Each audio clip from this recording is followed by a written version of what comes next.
मैंने और मेरी सिस्टर ने हमेशा इस चीज़ को बहुत ज़्यादा इम्पोर्टेंस दी है कि नहीं, आप कैसे अपने आप को प्रेजेंट कर रहे हो।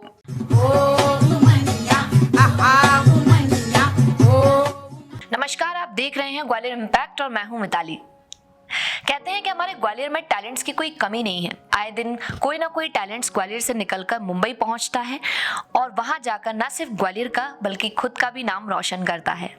कुछ ऐसा ही काम किया है ग्वालियर की बेटी सची पाठक ने।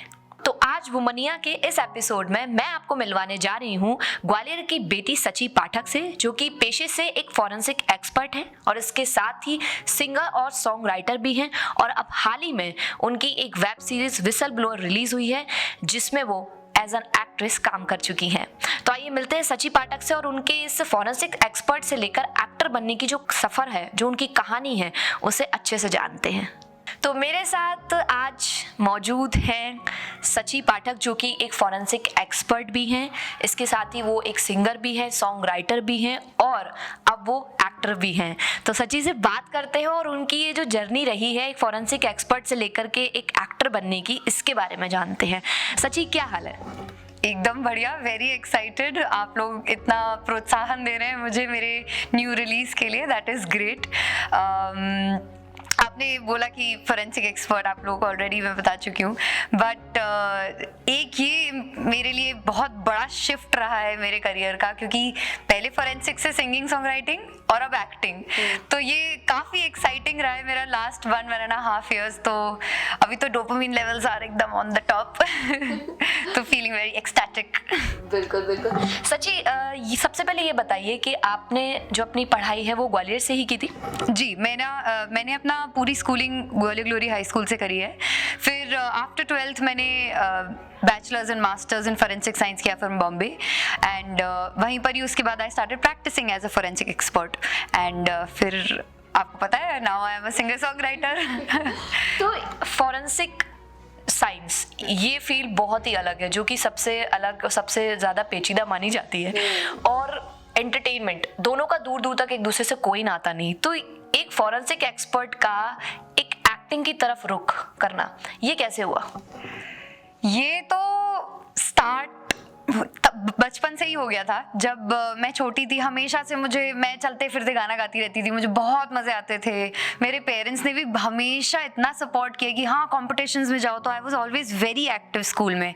को करिकुलर एक्टिविटीज़ होती थी तो वही सची पाठक सामने खड़ी है सबके। तो टीचर्स को भी मज़ा आता था कि हम लोग खुद, मैं और मेरी सिस्टर दोनों बहुत ज़्यादा एक्टिव थे को करिकुलर्स में। तो पढ़ाई के साथ साथ हमेशा इस चीज़ को भी आगे ही रखा है हमने कि नहीं, अगर डिबेट कॉम्पिटिशन है तो जाना ही है, आपको जाने। My father again is very supportive. उन्हीं ने हमेशा से बोला कि नहीं, आप डिबेट कॉम्पिटिशन्स में जाओ, सिंगिंग कॉम्पिटिशन्स में जाओ, डांसिंग में जाओ। तो हमेशा हर तरह की जितने भी एक्टिविटीज़ होती थी उसमें हमेशा जाते थे। I represented India on international level. I danced on the Beijing tourism festival and international competitions में गई हूँ। तो ऑडियंस हमेशा से मेरे को बहुत ही ज़्यादा अट्रैक्ट करती है, कैमराज हमेशा से अच्छे लगते थे। तो वो चीज़ हमेशा दिल में थी कि हाँ यार, ये तो मज़ा आ रहा है इसमें। पढ़ाई चलती रहती थी साइड में, मतलब मम्मी बहुत डांट के पढ़ाई कराती रहती थी, तो पढ़ने में भी हम लोग अच्छा वो चलता रहता था। बट क्योंकि पेरेंट्स का सपोर्ट हमेशा से मिला, तो इस चीज़ के लिए कभी हम लोग ने एक कदम भी पीछे नहीं रखा कि नहीं यार, पढ़ाई पे असर पड़ जाएगा।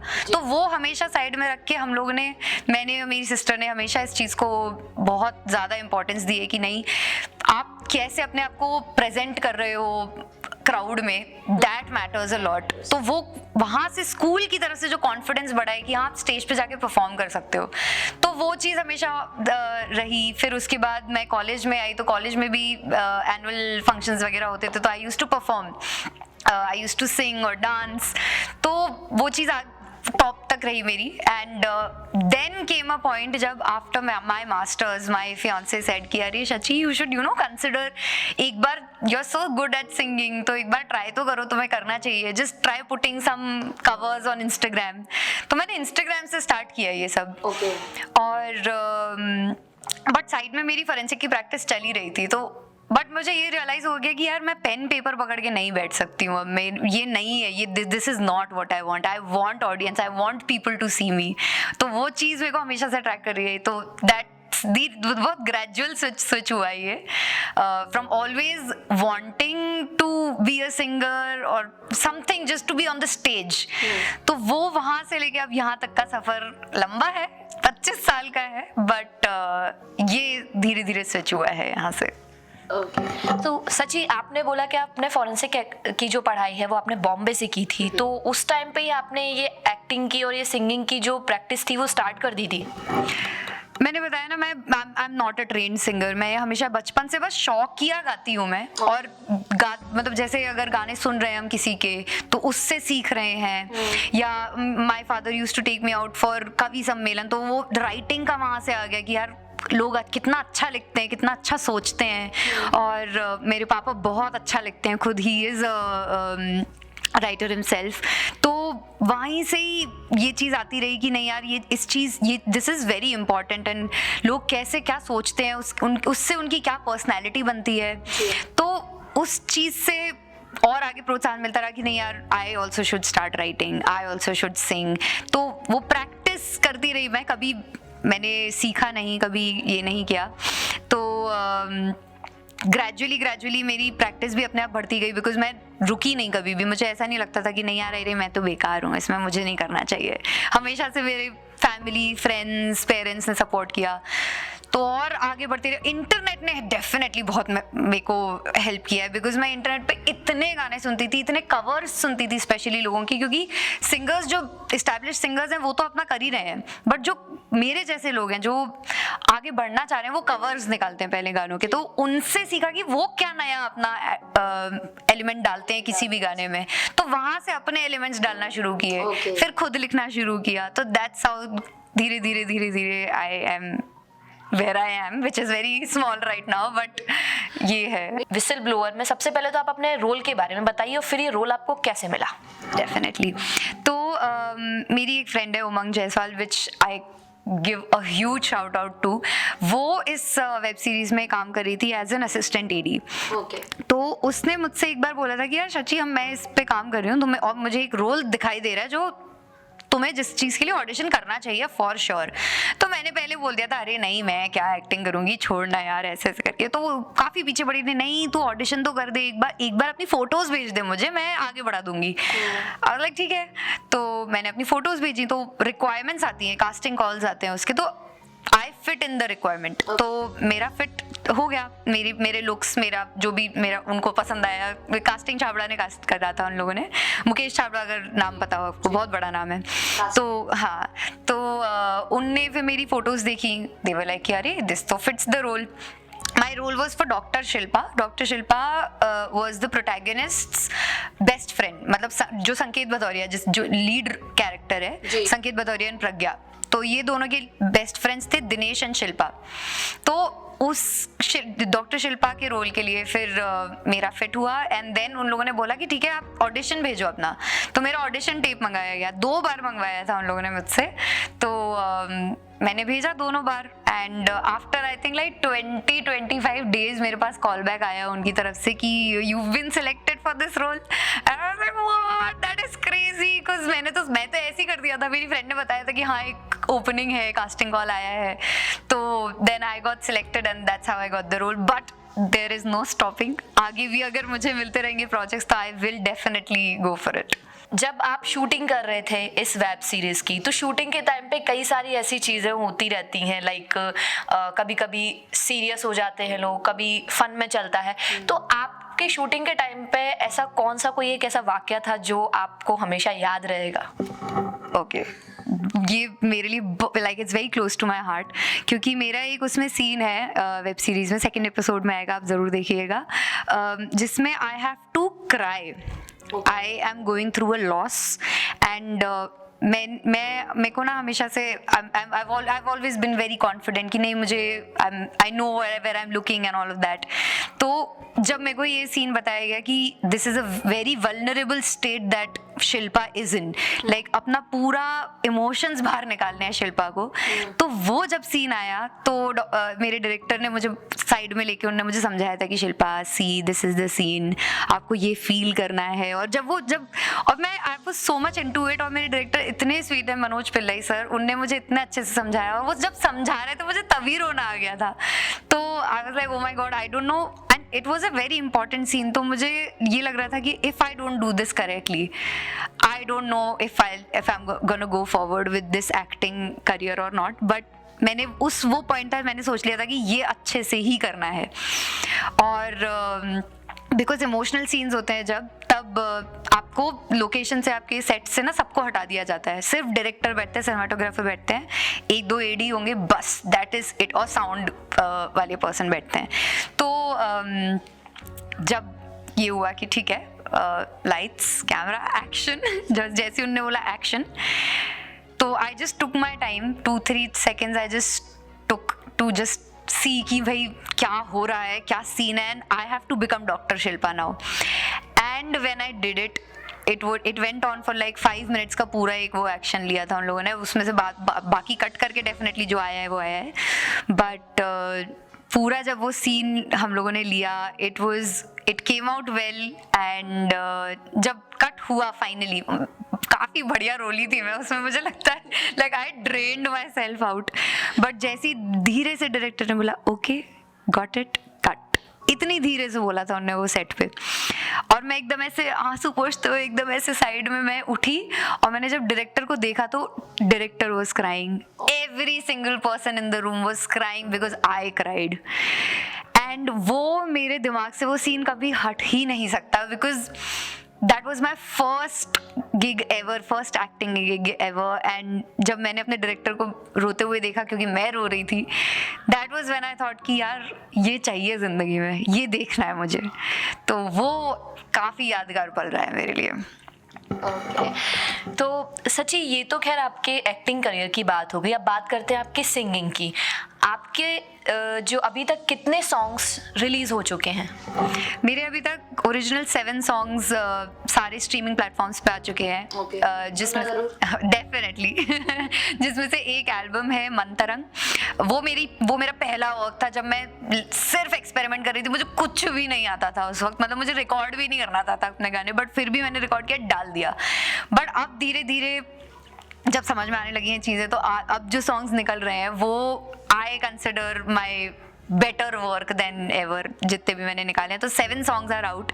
तो जब गाने की बात आई है और आपने हमारे व्यूअर्स को कहा है कि वो आपके गाने सुने, तो अभी हाल फिलहाल उन्हें इस इंटरव्यू में कोई एक अच्छा सा सॉन्ग सुना दीजिए। ओह गॉड, ओके, मैं बाकी लोगों का फेवरेट गाना बताती हूँ जो मुझे लोगों ने बताया, इट्स कॉल्ड तेरी यादें, and it was release last year 30th October।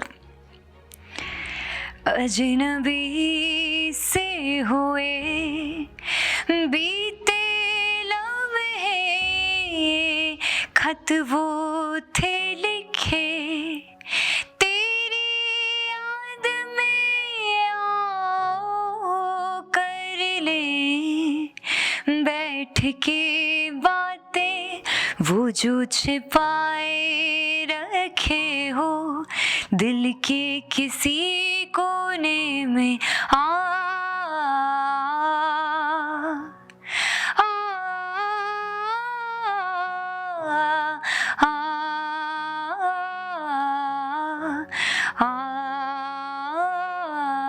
तू दूर है, तेरी यादें करीब, सर्द रातों में होना तुम भी करीब।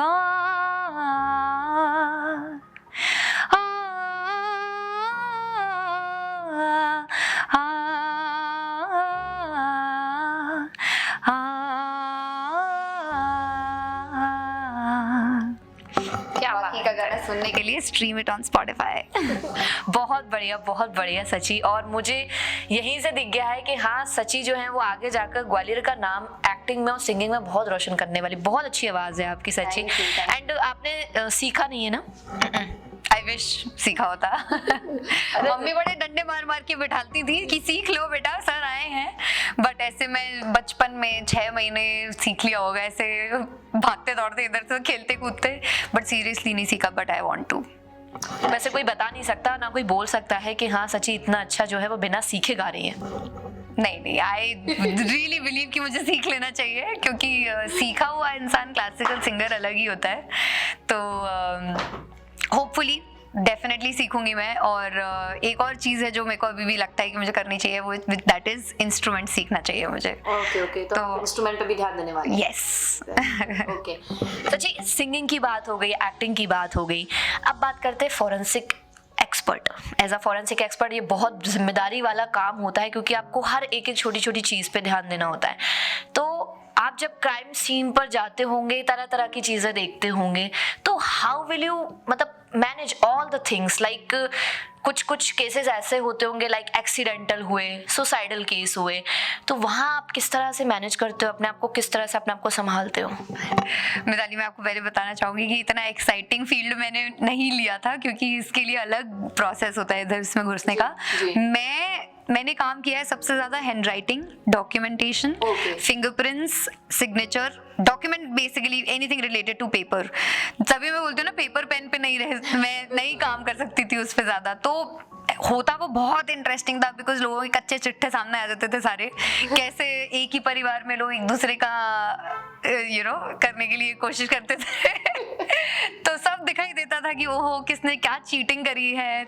और यूनिवर्सिटी लेवल के केसेस आते थे जिसमें एग्जाम्स में लोग कोई और बिठा के बैठे हुए हैं। Vyapam, in fact the whistle blower जिसमें मैंने काम किया है, उसके ऊपर भी मैंने काम किया है व्यापम केसेस पे। सीबीआई में आई वाज एन इंटर्न। तो तब ढेरों फाइल्स पे काम किया है, इतने ये आंसर शीट्स आई हैं हमारे सामने, पता पड़ रहा है एकदम झूठ, एकदम चीटिंग। ये पूरा व्यापम कांड ऐसे ही हुआ है।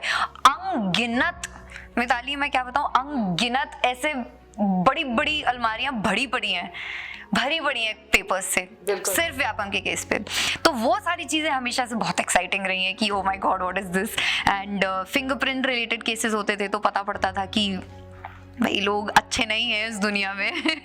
तो definitely that is very exciting to know कि किस तरह के लोग होते हैं, कैसा अपना दिमाग लगा सकते हैं लोगों को फंसाने के लिए।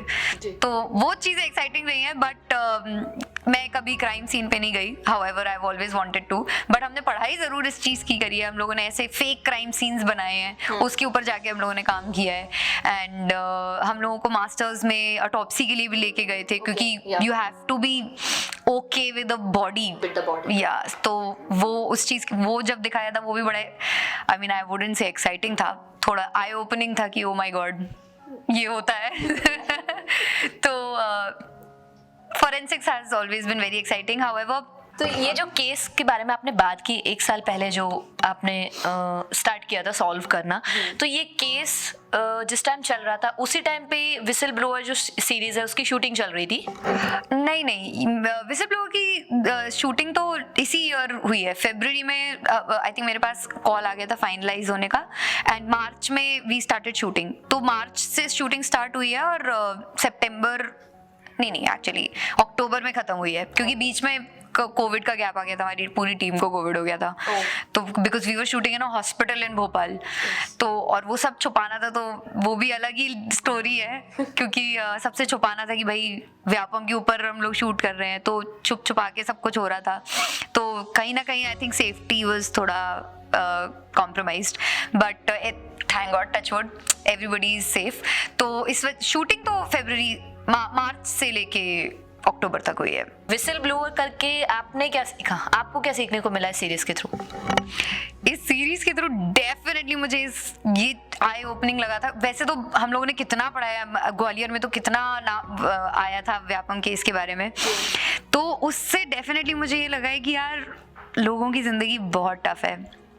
जो डिजर्विंग कैंडिडेट्स होते हैं, because of such bad people, bad rich people, not every rich I am not saying कि हर अमीर इंसान बुरा है, बट मैं ये बोल रही हूँ कि जिनके पास पैसा होता है ना उनके लिए आसान हो जाती हैं चीज़ें, और वो बहुत एविडेंट है। क्योंकि जब इन लोगों ने इतनी रिसर्च करी, जब हम लोग जब स्क्रिप्ट पढ़ रहे थे, and it's based on true story, everybody knows that, तो इट्स सैड टू नो कि लोगों के साथ ऐसा हुआ। कितने डिजर्विंग कैंडिडेट्स जो आज डॉक्टर या आईपीएस ऑफिसर या पुलिस या आईएएस ऑफिसर बन गए होते, वो नहीं बने, क्योंकि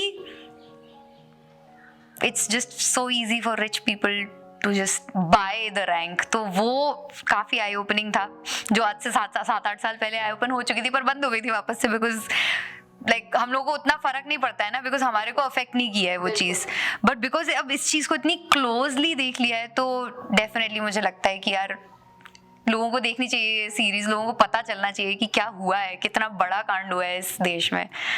तो फिर लोगों को बता दीजिए कि आपकी सीरीज जो है वो कहाँ देख सकते हैं। You can stream The Whistleblower on Sony Live right now. You should watch it. It's a very, very exciting storyline. Great performances, amazing casting, clearly. But on a serious note, the casting is amazing. The acting is amazing. The storyline is amazing.